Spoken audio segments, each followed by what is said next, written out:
Connaissance, recherche, sciences, mathématiques, théorie, physique, philosophie, conférences, archéologie, nature.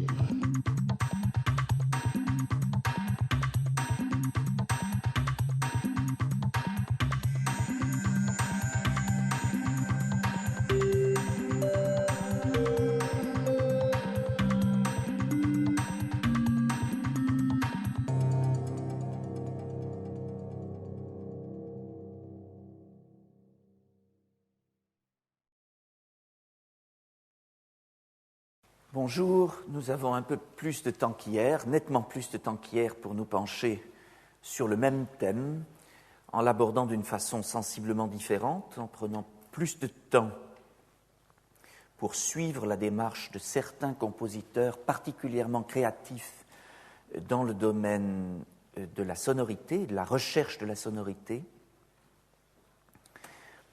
et pour essayer de voir quel type d'attitude reflète certaines créations sonores. Nous passerons ces 2 heures en compagnie de Beethoven, Chopin, Debussy, Scriabine et Marco Stroppa, entre autres, mais également de Bartók et de Schumann. Certains compositeurs ne sont pas des surprises, j'imagine. C'est le cas de Debussy, par exemple, ou de Scriabine. D'autres, peut-être plus. Et pourtant, dans le cas de Beethoven, qui est peut-être un outsider dans cette liste, je crois qu'on peut noter une attitude très forte et très particulière sur la recherche sonore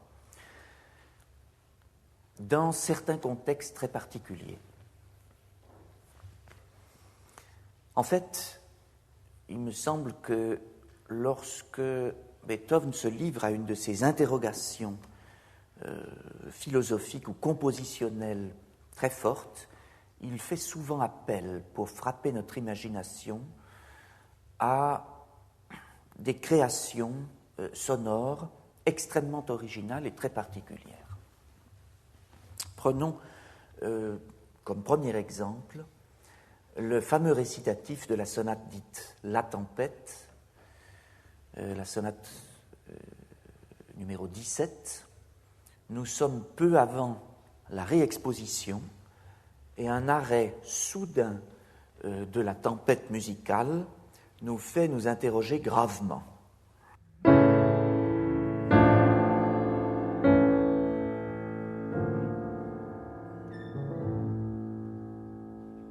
Et puis les 2 mains sont à l'unisson, avec un mi bémol, une sixte napolitaine au lieu du mi bécard, pour marquer un peu plus la gravité de la situation et faire de la récapitulation une récapitulation avec un poids tout à fait extraordinaire.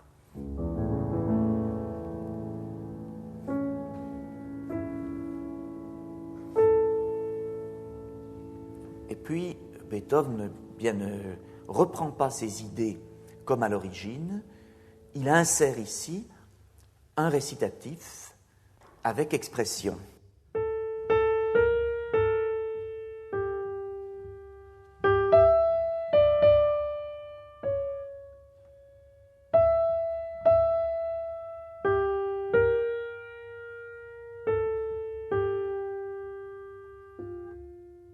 Comme pour renouer avec d'anciennes racines du premier tiers du baroque allemand, ou comme pour s'interroger lui-même sur le cours qu'allait prendre la forme sonate, notamment au cours de son existence.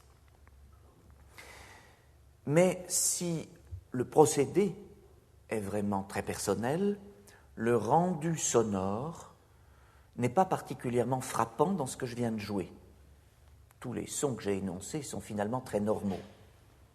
Tandis que si Beethoven nous demande de garder la pédale tout le long de la mélodie, alors qu'en principe, Une pédale n'est pas là pour embrouiller les notes d'une mélodie ou pour embrouiller les harmonies, mais au contraire doit respecter leurs différences et leur articulation. Eh bien, dans ce cas-là, nous obtenons une sonorité extrêmement étrange qui ouvre tout d'un coup une fenêtre à part dans le déroulement de cette sonate.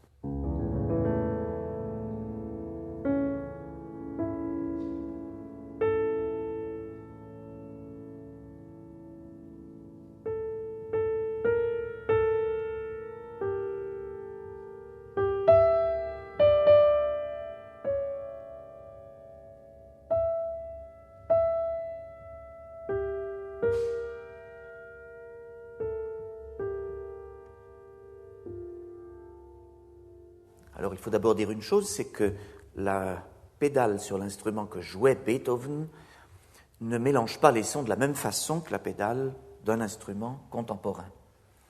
On pouvait l'utiliser d'une façon beaucoup plus radicale sans que ce soit dommageable, comme c'est parfois le cas sur un instrument contemporain. C'est pourquoi vous m'avez vu moduler l'usage de ma pédale constamment, de façon à le faire dans une quantité acceptable.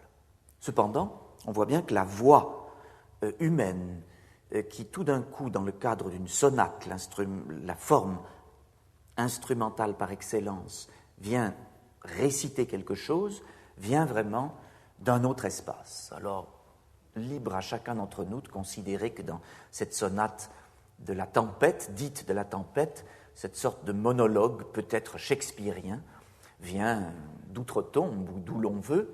En tout cas, le procédé est vraiment extraordinaire. C'était un cas où la pédale, en mélangeant les notes d'une harmonie, créait un effet de distanciation, notamment, mais le même effet de résonance peut mélanger des harmonies qui, en principe, devraient être bien distinctes. C'est ce qui se passe dans le troisième mouvement de la sonate Waldstein, qu'on appelle aussi chez nous souvent la sonate Aurore. La libération lumineuse qu'apporte ce troisième mouvement après les interrogations profondes du mouvement lent doivent beaucoup à une pédale similaire.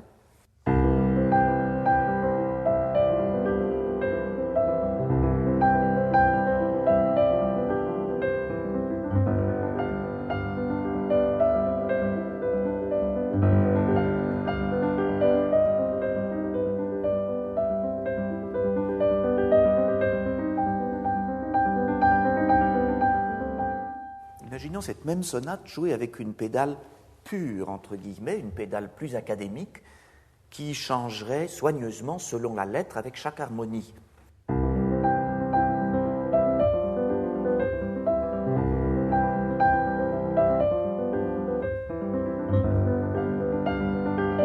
Nous perdons là tout mystère. Cette musique n'est plus nimbée de cette merveilleuse luminosité qu'elle a lorsqu'on suit l'indication beethovenienne. Nous perdons aussi, j'allais dire, en observation presque du paysage, en unité sonore générale. En effet, la basse isolée, dont tous les harmoniques sont libérés par la pédale voulue par le compositeur, crée une sorte de global résonant dans lequel tout vient s'inscrire.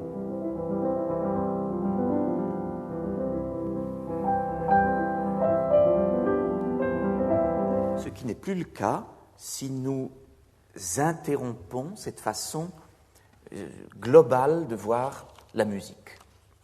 Nous voyons donc bien là qu'il y a un désir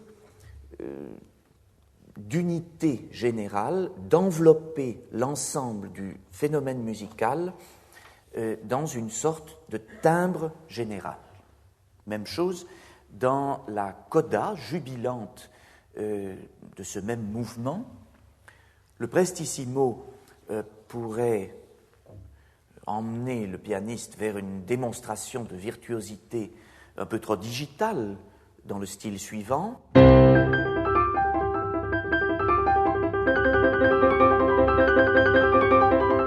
bien sûr, on perdrait un complet lien avec ce que nous connaissons de ce troisième mouvement jusqu'à maintenant. La même pédale est demandée par Beethoven, même avec beaucoup de notes, si j'ose dire.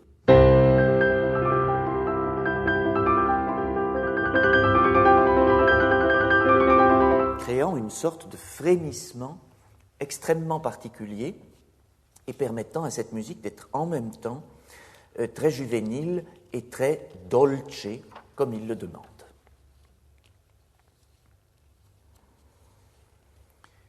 Ce qui est très frappant, c'est de voir, au fur et à mesure que Beethoven évolue, comment, dans les moments cruciaux de certaines de ses compositions, il est un homme de recherche acoustique confondant. Considérons un peu la période de ces sonates tardives pour piano et par exemple le mouvement lent, l'Adagio ma non troppo de sa sonate opus 110. Nous reviendrons sur cette page essentielle dans notre séance sur la forme, mais pour l'instant, voyons comment cette sorte de ricercare existentiel se traduit en termes d'inouï dans la sonorité.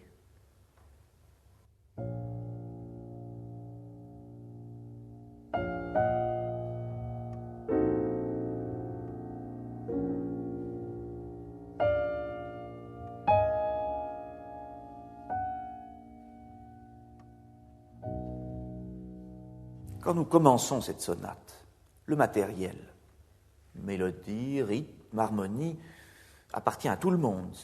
C'est vraiment sa présentation sonore qui fait que tout de suite, nous sommes immergés dans ce monde de méditation profonde et mystérieuse de l'opus 110.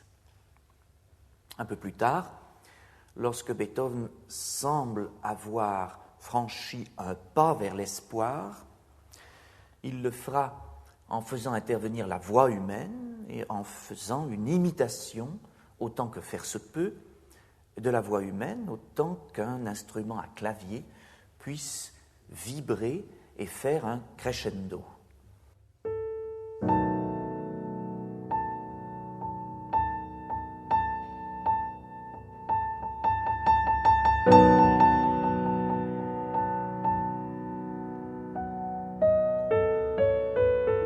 Expérience pour le moins inhabituelle que cette note éternellement répétée pour obtenir un effet expressif particulier. Mais un peu plus tard, lorsque les pas vers la lumière n'ont pas été suivis d'effet et que l'on retombe dans le désespoir du début de cette sorte d'improvisation composée,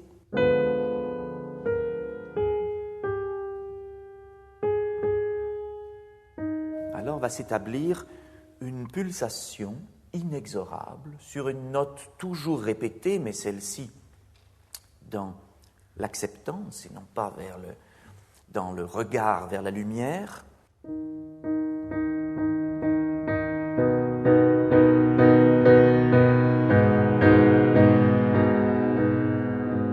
Une note au début, puis une de plus, puis encore une autre, pour construire peu à peu l'harmonie, une harmonie extrêmement épaisse, extrêmement compacte.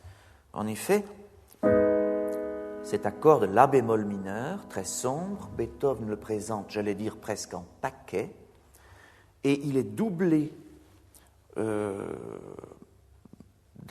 aux deux mains dans une proximité très grande, ce qui fait qu'on a l'impression que les notes sont presque collées les unes aux autres.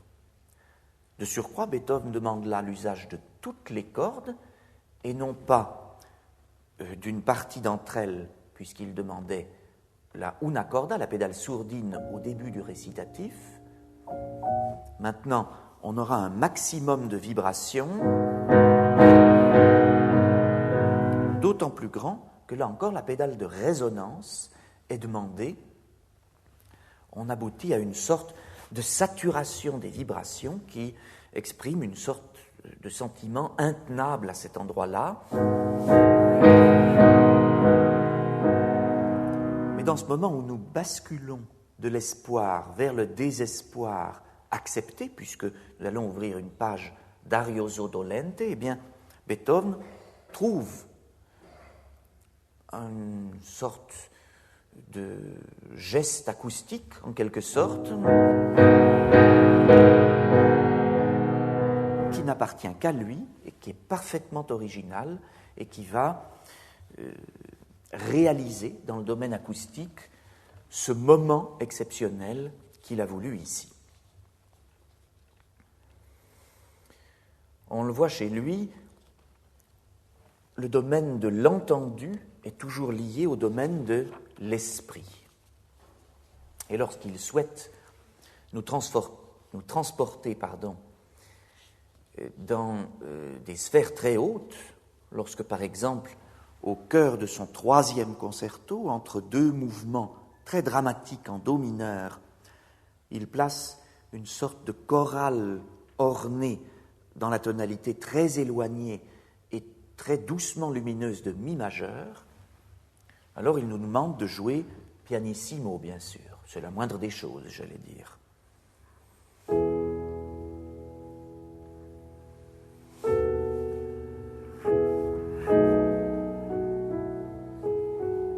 Mais ceci serait peu de choses. Il demande beaucoup plus et il fait une demande extrême. Il demande de tenir la pédale de résonance pendant toute la première phrase. Alors je vais le faire d'une façon stupide, c'est-à-dire sans tenir compte de la différence entre l'instrument pour lequel il a écrit et l'instrument sur lequel nous jouons, et sans tenir compte du fait qu'une indication de compositeur s'interprète toujours. Une demande de pédale, par exemple, c'est-à-dire d'une certaine mise en résonance, est toujours relative et à adapter à un contexte acoustique donné.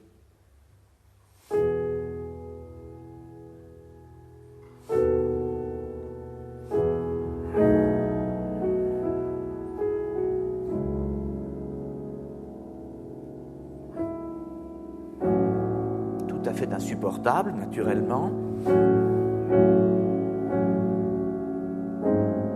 Mais comme sonorité générale, vraiment, j'allais dire venu de l'au-delà. Là, c'est un au-delà très dissonant, mais en tout cas venu d'une autre sphère. On voit donc que Beethoven cherchait certainement une sonorité inouïe, une sonorité nouvelle, et que nous sommes donc invités, avec nos modestes moyens, ceux d'un instrument contemporain, à trouver des solutions alternatives de sonorités venues d'un monde supérieur pour donner sa juste dématérialisation à ce mouvement.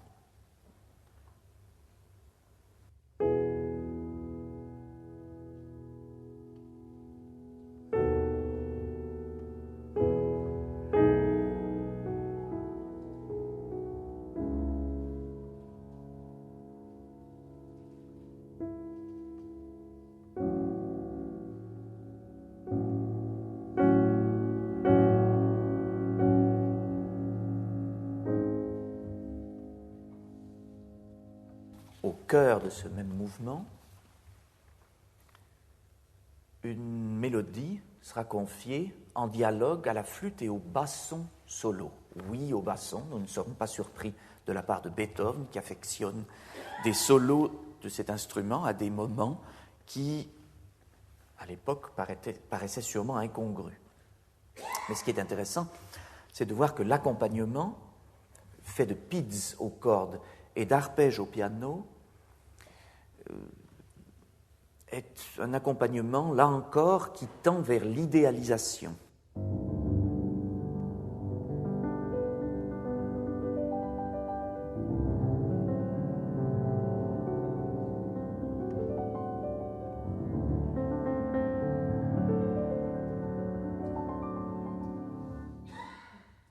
En fait,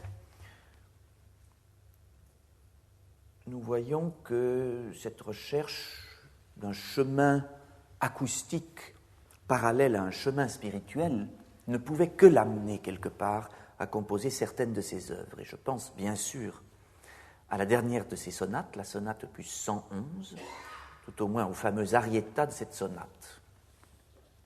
En effet, les différentes variations, les différents stades de présentation du thème sont une sorte de chemin vers la stratosphère, quelque part. Rappelons-nous de la simplicité du thème lui-même.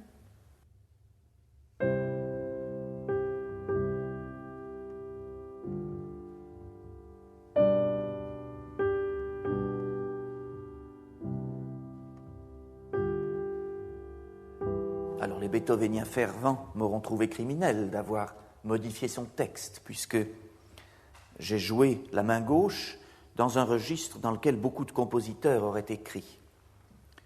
Beethoven a joué les mêmes harmonies, mais beaucoup plus graves, dissociant ainsi sensiblement les deux mains et donnant une sorte de profondeur et de verticalité à cet air pourtant très pur.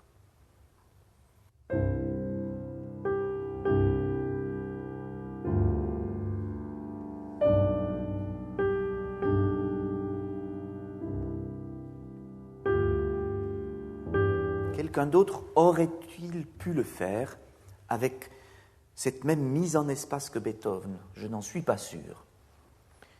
Imaginons un moment comment Mozart aurait réparti dans l'espace les notes de son harmonie pour cet air. Il l'aurait fait, j'imagine, comme toujours, d'une façon parfaitement équilibrée et très intégrée. Quelque chose comme la première musique que je vous ai fait entendre.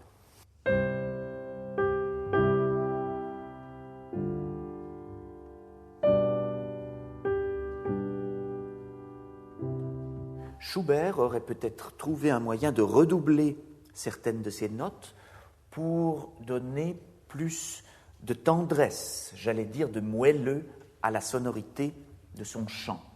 Quelque chose comme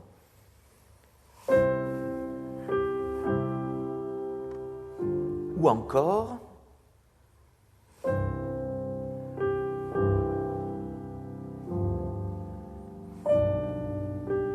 mais Beethoven aime bien isoler les choses, à tel point que souvent il voyage dans les registres pour ouvrir une sorte d'espace, de vide entre ces différentes sources sonores.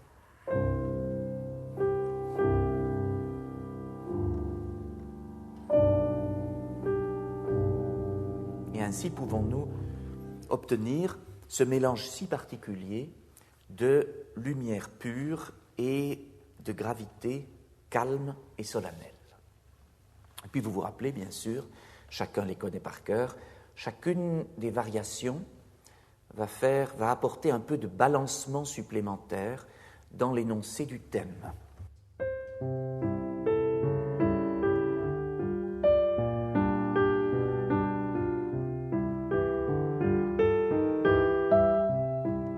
Alors, un peu plus de mélisme, quelque part une humanité un peu plus proche de nous peut-être, mais pour le thème qui nous intéresse aussi, une sorte de mise en mouvement de la sonorité générale.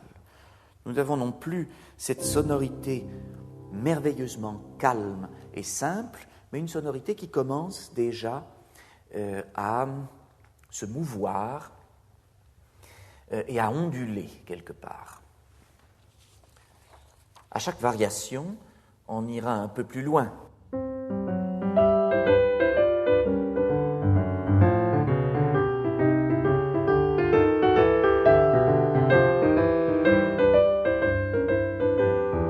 De sorte que si nous écoutons la sonorité globale, elle devient plus et plus impatiente quelque part.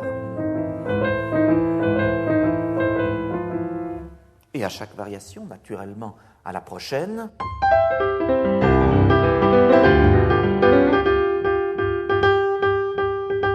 j'allais dire que l'impatience du son, sa vibration rythmique, tourne au halètement ici. Et bien sûr, quand nous allons nous tourner vers des dimensions plus séraphiques, alors il en sera tout autre chose de la sonorité, car de plus en plus nous allons tourner autour des notes du chant,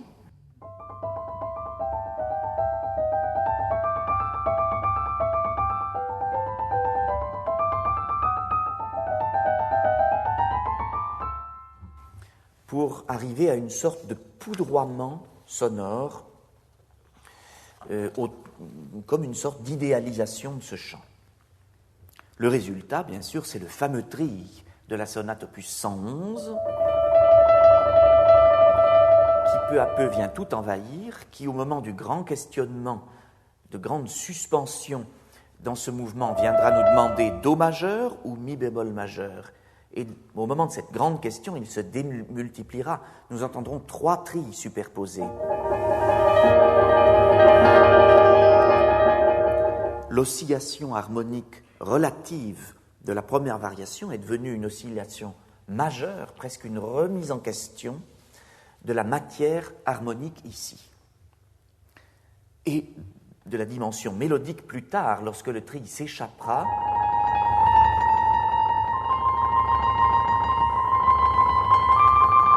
cherchant sa route, degré chromatique par degré chromatique, alors que nous étions dans une musique tellement diatonique. Lorsque la grande question se posera finalement, alors mi bémol majeur ou non?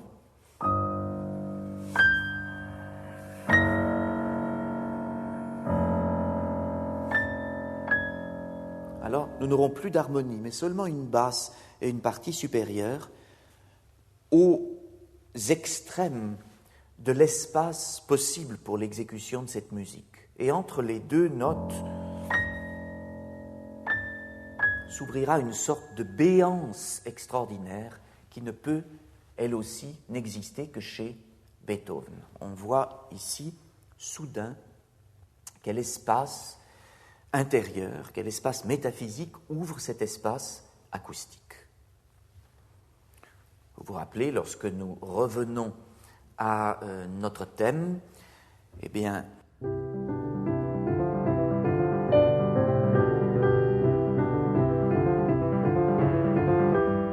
il semble que toute matière ici est tellement vibratoire quelque part qu'elle devient insaisissable, y compris et surtout dans la fin de l'œuvre, lorsque la matière triée ou la matière en trémolo transfigure véritablement la musique que nous connaissions jusqu'alors.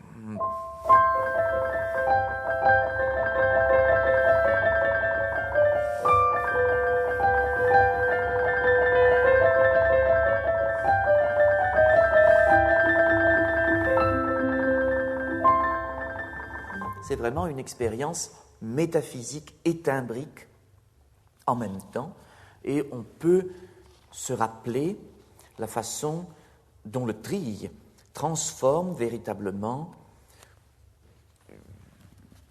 finalement tout ce qui est du domaine du normal ou de l'hérité chez Beethoven. Souvenons-nous, par exemple, dans la sonate opus 106 sur laquelle nous nous sommes penchés, comment le trill a transformé la matière fuguée. Ou à la fin de la sonate,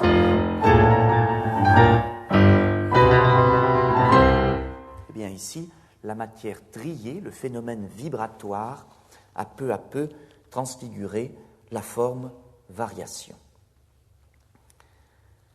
Chez Beethoven, le travail d'architecte est toujours au rendez-vous, mais nous y reviendrons quand nous nous pencherons sur le thème de la forme.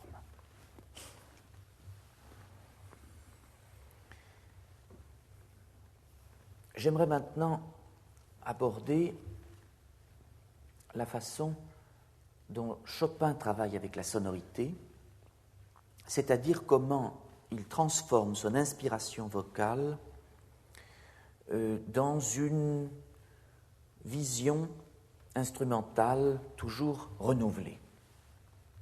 Et j'aimerais le faire en compagnie de sa berceuse. Vous vous rappelez que dans la berceuse, nous avons une basse obstinée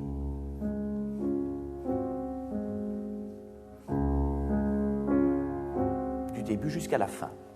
Une de ces basses qui développe de nombreuses harmoniques et permettent donc d'y inclure un chant et tous ces mélismes, nous l'avons vu à plusieurs reprises. Au début de cette berceuse, nous avons donc en effet un chant à l'état premier.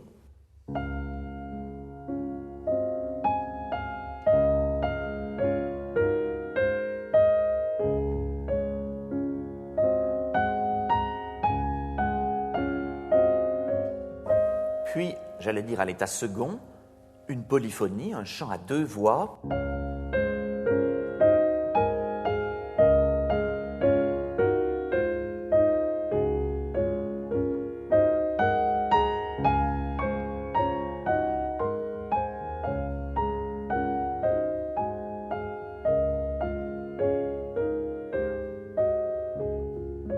Mais à partir d'un moment, l'une des voix se met en décalage par rapport à l'autre, comme si l'une était plus importante et comme si l'autre avait des mélismes en filigrane quelque part.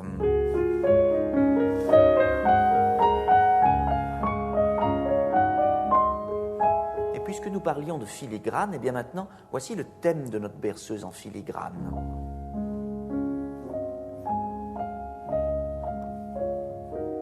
Pourquoi en filigrane ? Eh bien parce qu'en fait, la partie principale, les notes les plus grosses écrites par Chopin, c'est une sorte de battement de cœur sur la même note, la bémol, avec une note associée comme une résonance supérieure, comme une clochette. Alors, mélangeons ce phénomène acoustique avec notre mélodie en filigrane.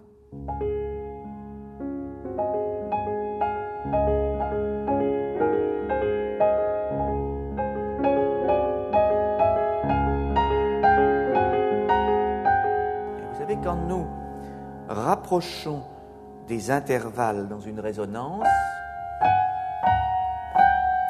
comme le fait Chopin ici, cela crée des vibrations rapides entre ces notes proches d'un trill. Et bien justement, voilà le trill de Chopin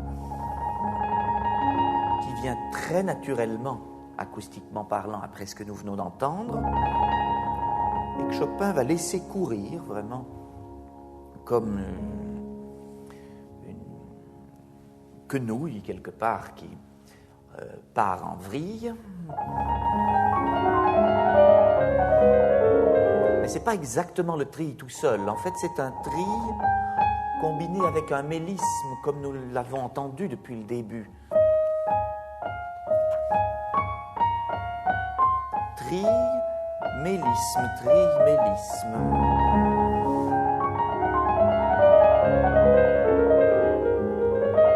Et pour remonter, eh bien, Chopin a trop d'imagination pour nous refaire le même coup, si j'ose dire. Ici, il partira sur un intervalle qui viendra enrichir à l'extrême notre monde de résonance harmonique qui est naturellement beaucoup plus puissant sur un air rare de son époque que sur la plupart des instruments contemporains. Et donc, à l'époque, ce type de dessin s'entend vraiment comme partie intégrante de l'accompagnement, mais comme un enrichissement très substantiel de son timbre.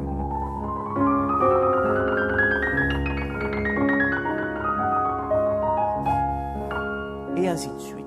Puisqu'on vient de jouer les chromatismes quelque part, eh bien on alternera maintenant chromatisme et diatonisme, tout en tierces.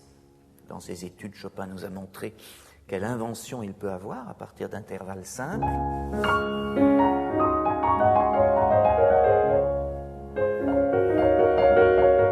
Chromatique maintenant et montante.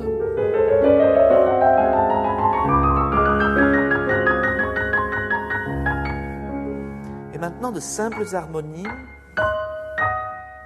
très belles en vérité,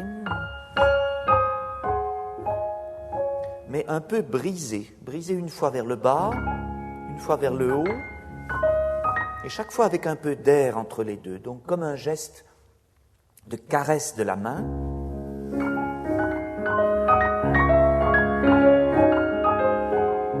On sait que, à propos de Chopin, il convient de parler de toucher et non de frappe de l'instrument.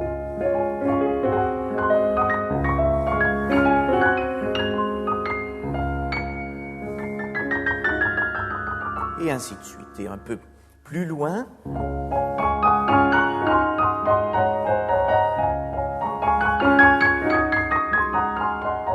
Alors, de quoi voudrions-nous parler ici? D'une mélodie accompagnée? Je crois que ce serait réduire cet épisode à peu de choses. D'une série d'accords, autrement dit d'harmonies pures et simples. Là aussi, on serait beaucoup plus banal quelque part.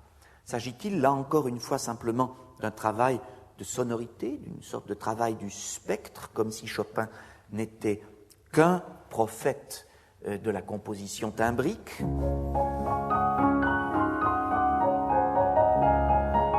Tout aussi réducteur. Naturellement, c'est un peu tout cela à la fois, comme toujours. Une alchimie est composée d'une façon subtile et parfois indescriptible, mais c'est bien le dosage entre ces différentes proportions qui crée les richesses merveilleuses de ces différentes textures résonantes. Un peu plus loin ainsi, le mélange entre notes répétées, notes supérieures résonantes et petites mélodies.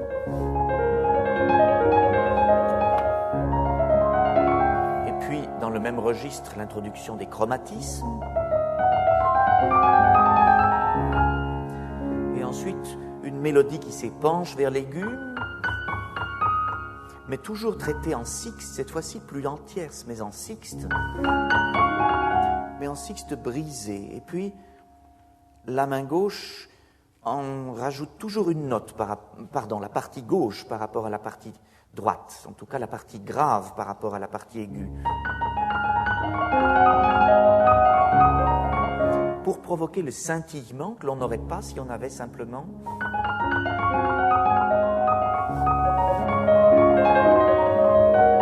et le scintillement maintenant est plus ténu avec l'introduction à nouveau du chromatisme.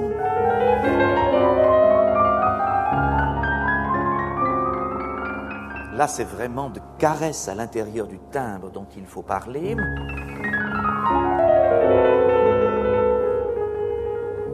Et là, peut-être plus de caresse, mais tout simplement de souffle acoustique. Ou vraiment de l'élégance faite geste. Et à nouveau, une merveille de créativité, une sorte de battement d'ailes de la main. On voit combien le geste a inspiré ces grands compositeurs pianistes. Seulement, pour ne pas se limiter à une sorte de mouvement mécanique, eh bien, chacune des deux parties ainsi créées par ce balancement de la main chantera à son tour. La partie inférieure d'abord, qui chante diatoniquement, et la partie supérieure, qui chante chromatiquement, pour mordorer le tout.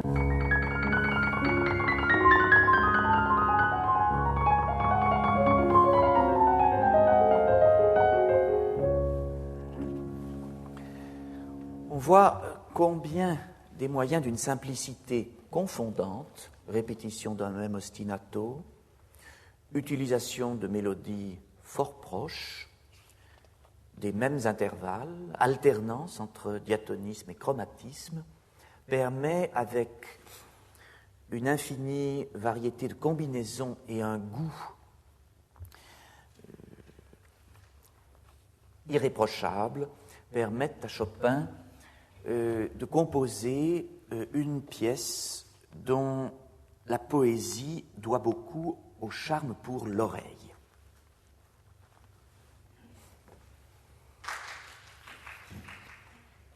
Nous rappelons du début de sa polonaise fantaisie et de son improvisation acoustique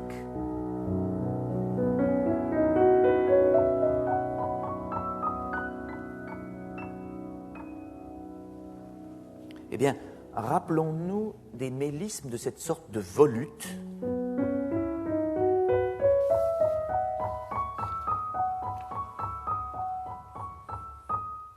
et imaginons qu'un compositeur d'une autre époque et d'un autre tempérament s'empare de ce type, j'allais dire, de comportement sonore pour en faire tout autre chose.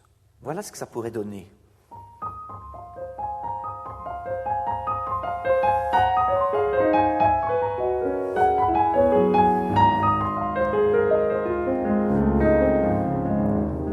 Voilà, vous avez reconnu bien sûr l'hédonisme profond de Debussy et son pouvoir de séduction.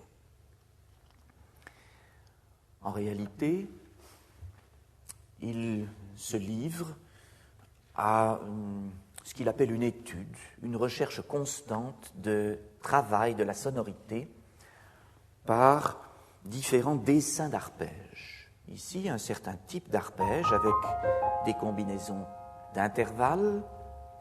Nous revenons à notre séance sur les intervalles.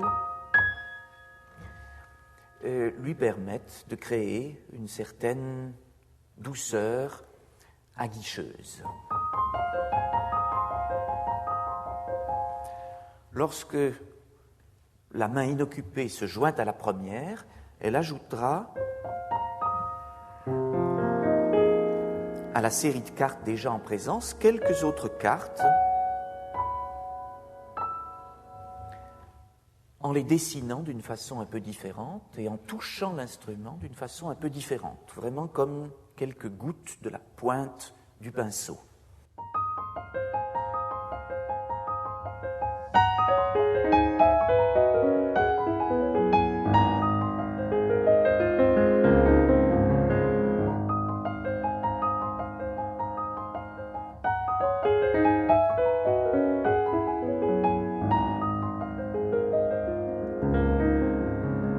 Dès lors, nous avons compris que la façon de composer des arpèges, c'est quelque part la façon de créer de nouvelles sonorités, de nouveaux timbres. Et Debussy rend cela parfaitement clair lorsqu'il nous fait entendre ensuite une mélodie dans un registre d'extrême basse.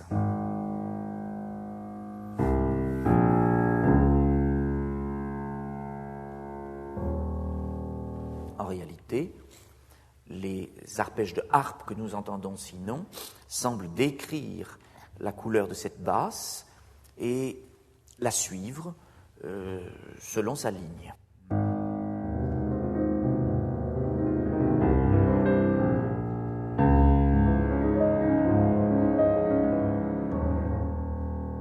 Imaginons un instant que l'on se méprenne sur ce travail à l'intérieur du son.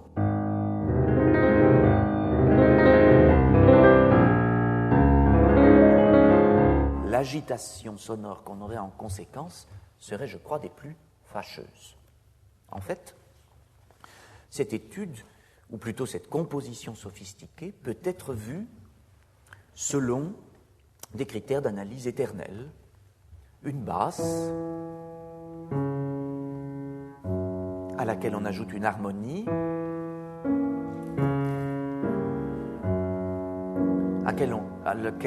auquel on ajoute la mélodie,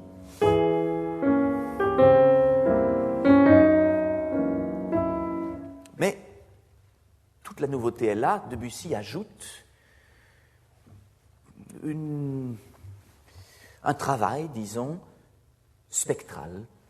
Il fait une sorte d'addition timbrique à ce que nous venons d'entendre.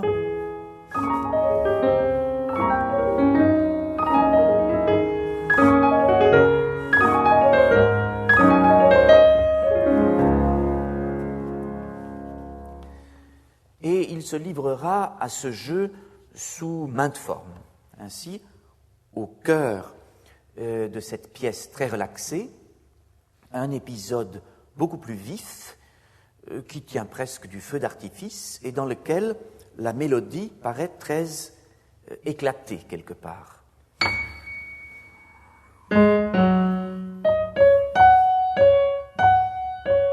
Au lieu d'être énoncée dans le même registre,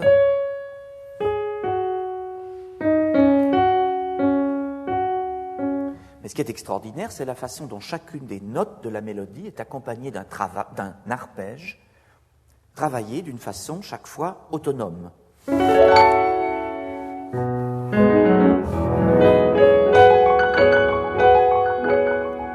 Alors, chacun de ces arpèges a une vitesse différente, par exemple. Debussy indique clairement ici des quintuples croches, puis des quadruples croches, puis des triples croches, et puis des arpèges qui seront arpégés à différentes vitesses selon la longueur des notes. On voit donc bien que ce n'est pas seulement la façon de dessiner l'arpège qui est pleine de fantaisie. Oui, il y en a certains qui montent, et puis d'autres, au contraire, qui font des courbes. Et puis certains qui sont énoncés tout simplement, d'autres auxquels on ajoute des petits accidents, des petits coups d'éclairage. Mais il y a surtout cette façon de faire de chaque note un événement sonore particulier en travaillant ce qui est la base de son travail de composition dans cette étude, en travaillant sur les arpèges. À la fin de la pièce, eh bien, il nous montre très bien ces différents éléments qu'il a associés tout à l'heure, l'un après l'autre, pour conclure avec un chic extrême.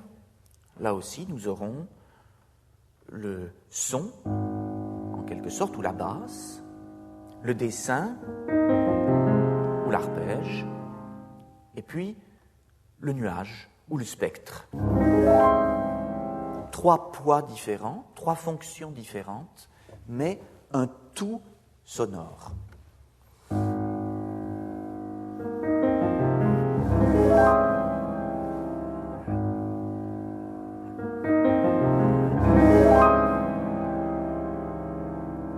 Et je devrais m'arrêter là pour la démonstration, mais je conclus la pièce pour ne pas rester ainsi le pied en l'air.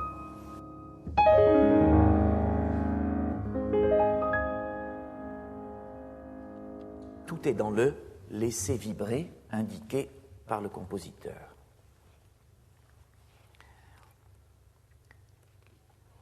Une des études les plus extraordinaires est certainement l'étude pour les sonorités opposées. On était peu habitué à voir écrire une sonorité opposée. Il a pourtant écrit des études pour les tierces, pour les sixtes, pour les octaves, j'allais dire comme tout un chacun.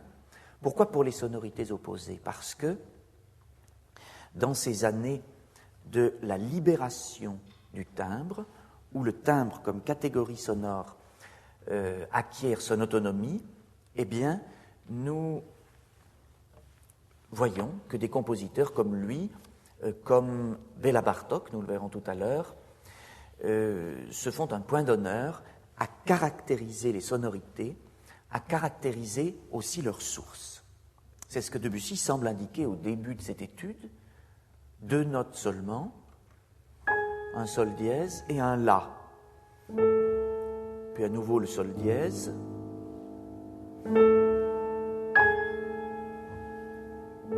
Et pourtant, nous voyons bien que nous avons des densités différentes, des espaces différents, des distances différentes. 3 notes ici et un registre aigu, une note très suspendue, deux notes là, une note un peu plus appuyée, et enfin une seule note, grave, mais presque immatérielle.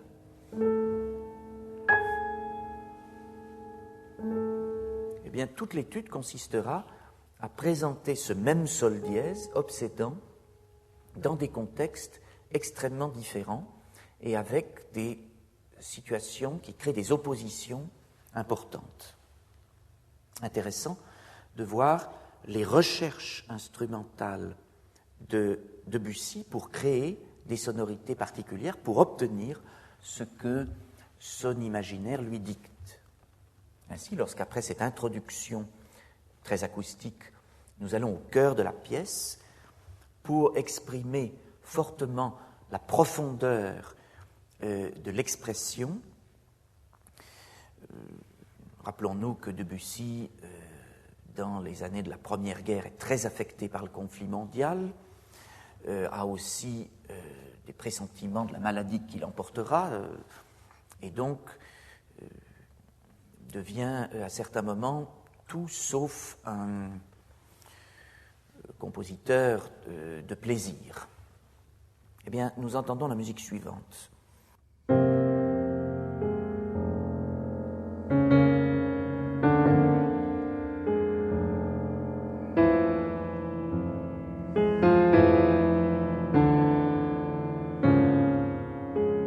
Alors, nous reconnaissons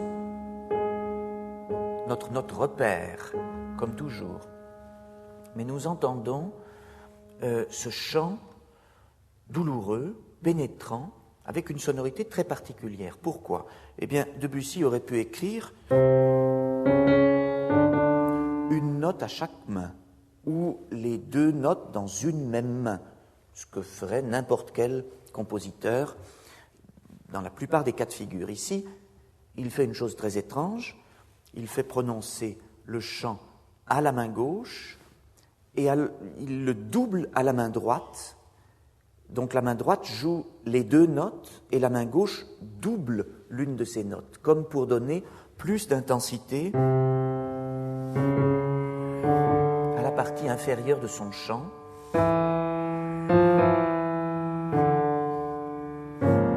On voit bien que dans la façon d'utiliser les mains, il y a une indication pour des particularismes sonores.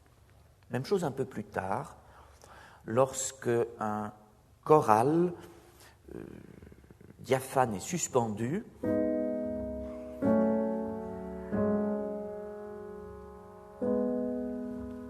est en fait tiré vers la tristesse par des chromatismes qui le côtoient.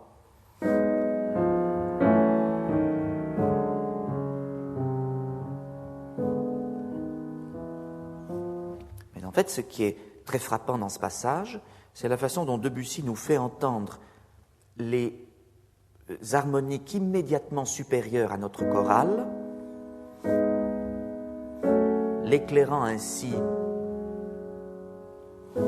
avec une infinie délicatesse, mais en croisant les mains, comme si ainsi il allait donner encore plus de suspension, encore plus de délicatesse à la main qui prononçait délicatement ces harmoniques. Un peu plus loin, c'est toujours le même sol dièse qui se fait entendre, dans la région grave, et seul, nu, ou presque, car en fait nous entendons, après tant de musique aux harmonies chargées,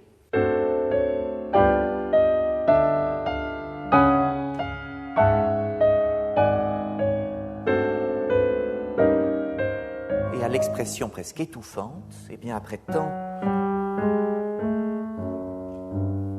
de douleur, nous entendons une mélodie joyeuse venant du lointain.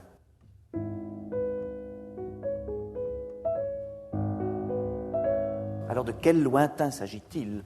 Il peut s'agir d'un lointain acoustique, il peut s'agir d'un autre lointain, de celui de l'enfance par exemple, de celui de temps meilleur. Debussy est un expert en matière de citation de chansons d'autrefois et de ce qu'elles peuvent éveiller. notamment du monde de l'enfance. Nous connaissons son penchant particulier pour cette période de l'existence. Et nous pouvons imaginer que cette petite fenêtre ouverte est beaucoup plus qu'une fenêtre de sonorité.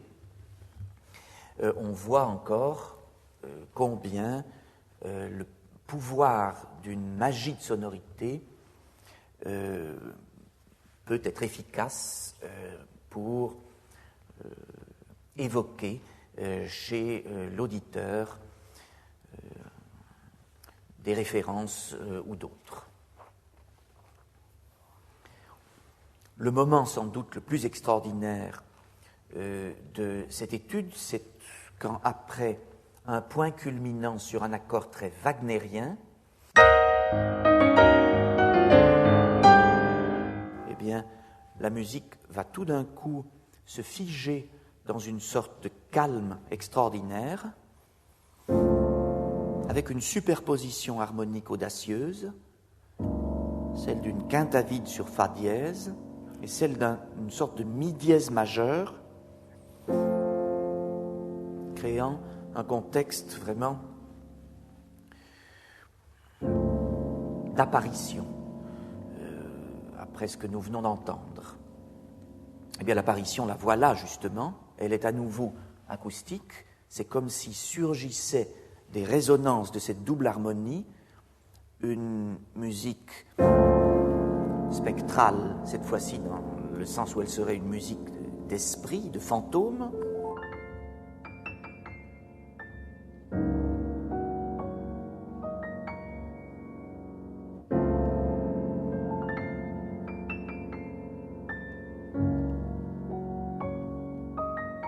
là aussi, on le voit, un jeu de distance créé par le phénomène acoustique.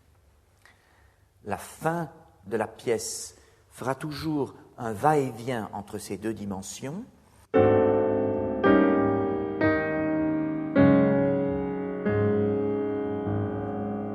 À nouveau la musique du lointain.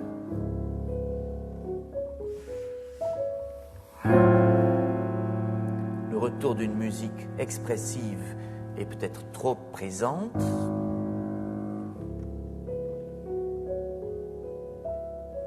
Eh bien, la musique est plus loin cette fois-ci, à tel point que les contours s'estompent, le rythme lui-même n'est plus aussi prégnant.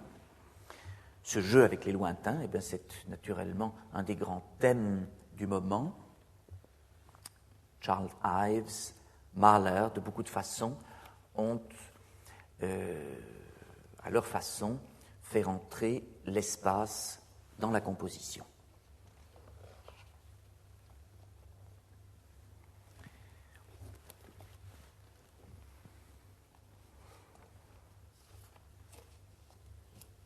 Je parlais tout à l'heure des différents compositeurs qui ont mis l'accent sur une composition organisée à partir de la différenciation sonore. Nous faisons un saut au milieu des années 20, mais l'une des œuvres pianistiques majeures de ce point de vue-là est certainement le 4e mouvement de la suite en plein air de Bartók, c'est-à-dire ces musiques de la nuit, dans lesquelles Bartók déploie un sens de la différenciation du timbre très particulier.